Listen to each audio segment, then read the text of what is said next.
आदाब नाजरीन। ज़बान व अदब से दिलचस्पी की शुरुआत हुई तो मुशायरा उसका अव्वलीन हवाला बना।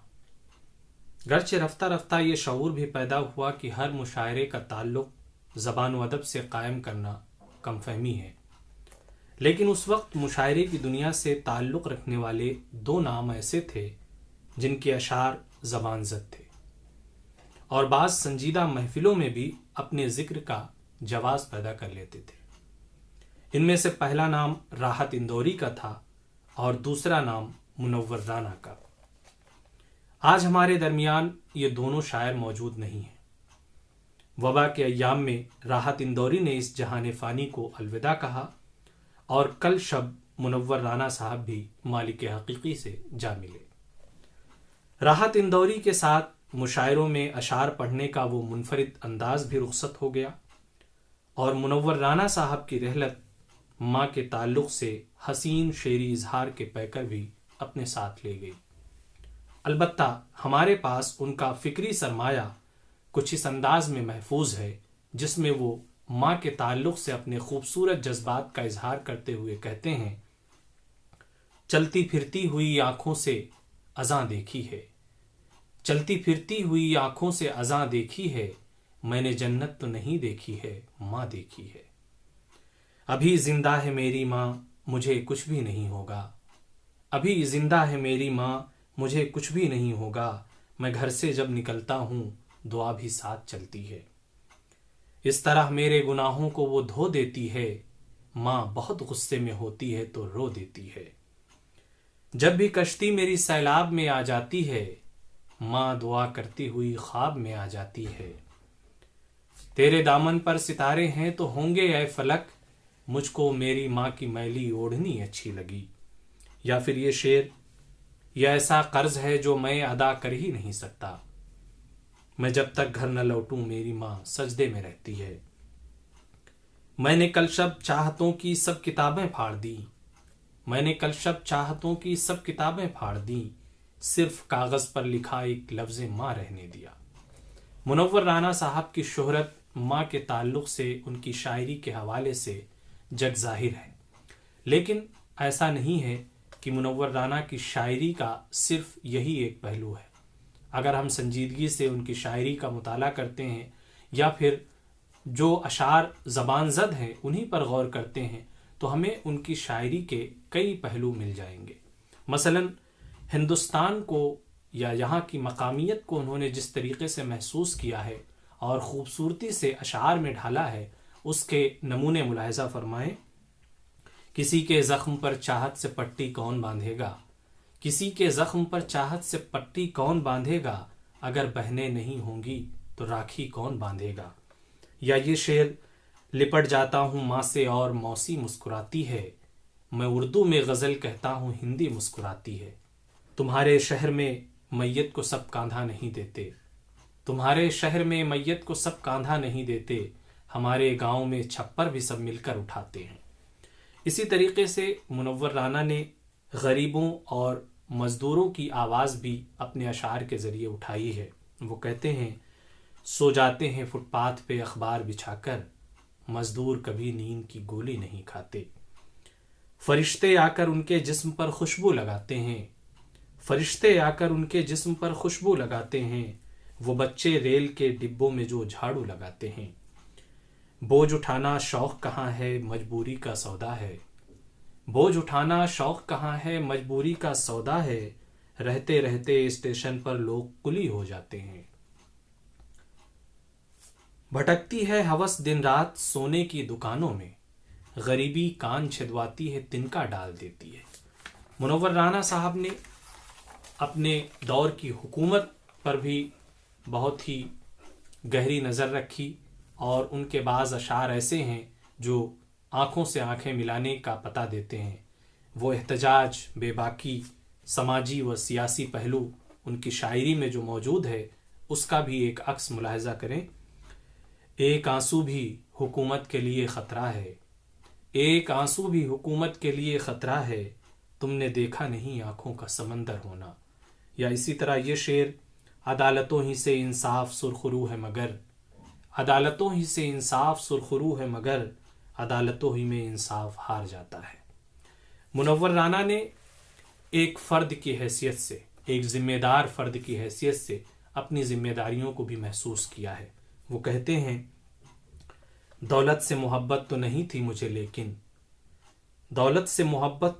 مجھے لیکن بچوں نے کھلونے کی طرف دیکھ لیا تھا، یا پھر بچوں کی فیس، ان کی کتابیں، قلم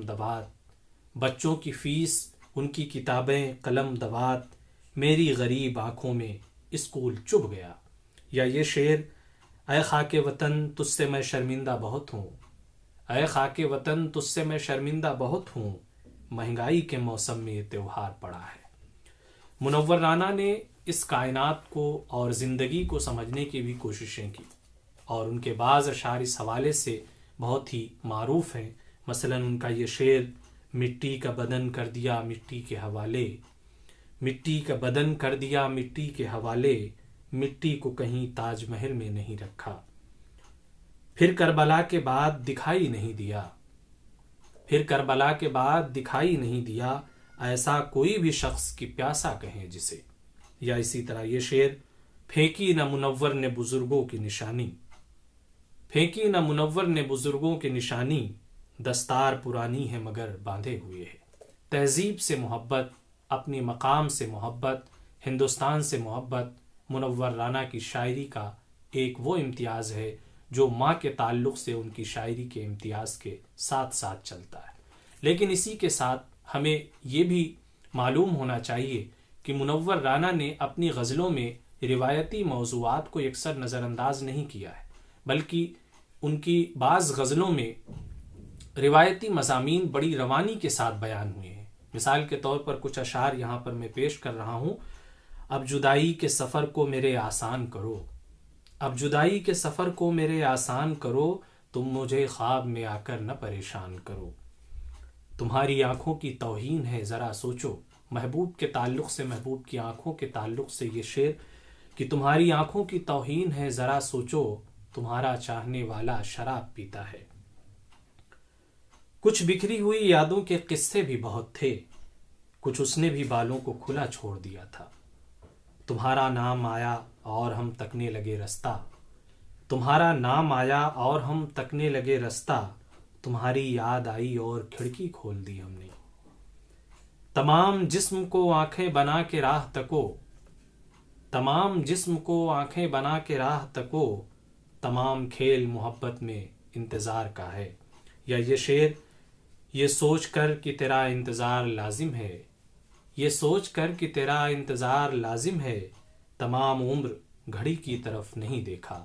یا یہ شعر، عشق ہے تو عشق کا اظہار ہونا چاہیے، آپ کو چہرے سے بھی بیمار ہونا چاہیے۔ یہ اشعار ثابت کرتے ہیں کہ منور رانا نے روایتی جو موضوعات تھے ان کو بھی اپنی شاعری میں برتا ہے، اور ان کے ساتھ ساتھ انہوں نے اپنے زمانے کو محسوس کرنے کی اور سمجھنے کی کوشش کی ہے، اور اس حوالے سے بھی ان کے بعض ایسے اشعار ہیں جو ہر کسی کی زبان پر چڑھے ہوئے ہیں۔ اس کے علاوہ منور رانا کا ایک بڑا کارنامہ مہاجر نامہ ہے، جو ہندوستان سے رخصت ہونے والے، ہندوستان سے پاکستان جانے والے ایسے مہاجرین کو مخاطب کر کے لکھا گیا ہے، یا خود اس میں ان کا ذاتی کرب شامل ہے، جو ایک مقام سے دوسرے مقام تک تو چلے گئے، لیکن جس مقام سے وہ آئے ہیں وہاں کی یادیں، وہاں کی تہذیبی وراثت، وہاں کی ثقافت اور وہاں کی تمام نشانیاں وہ اپنے پیچھے چھوڑ آئے ہیں۔ اس حوالے سے ان کے بعض اشعار ایسے ہیں جو آپ کو سوچنے پر مجبور کر دیتے ہیں کہ کیا ہجرت سے کسی بھی طریقے سے ہمارا تہذیبی یا ثقافتی فائدہ ہوا، یا اس سے نقصان ہی نقصان سامنے آیا۔ کچھ اشعار دیکھیے، مہاجر ہیں مگر ہم ایک دنیا چھوڑ آئے ہیں، تمہارے پاس جتنا ہے ہم اتنا چھوڑ آئے ہیں، نئی دنیا بسا لینے کی ایک کمزور چاہت میں پرانے گھر کی دہلیزوں کو سونا چھوڑ آئے ہیں۔ یہ ہجرت تو نہیں تھی بزدلی شاید ہماری تھی کہ ہم بستر میں ایک ہڈی کا ڈھانچہ چھوڑ آئے ہیں۔ اس طریقے سے مہاجر نامہ میں ایک ایسا متکلم ابھرتا ہے جو اپنی چھوڑی ہوئی وراثت کو یاد کر رہا ہے۔ ان اشعار میں کبھی کبھی متکلم خود اپنے آپ کو مخاطب کر کے بہت سی باتیں کہتا ہے، اور کبھی کبھی ایسا محسوس ہوتا ہے کہ یہاں سے جانے والوں کو وہ احساس دلا رہا ہے کہ آپ نے کتنا کچھ گم کر دیا ہے۔ ان تمام شعری حوالوں سے مشہور اور معروف منور رانا کل شب اپنی زندگی کی آخری جنگ ہار گئے۔ ان کے شعری اور ادبی سرمایہ پر نظر ڈالنے سے اندازہ ہوتا ہے کہ انہوں نے اپنے پیچھے ایک وسیع کائنات چھوڑی ہے جس سے آنے والی نسل مستفید ہوتی رہے گی۔ ہم دعا گو ہیں کہ خدا ان کی مغفرت فرمائے۔ شکریہ۔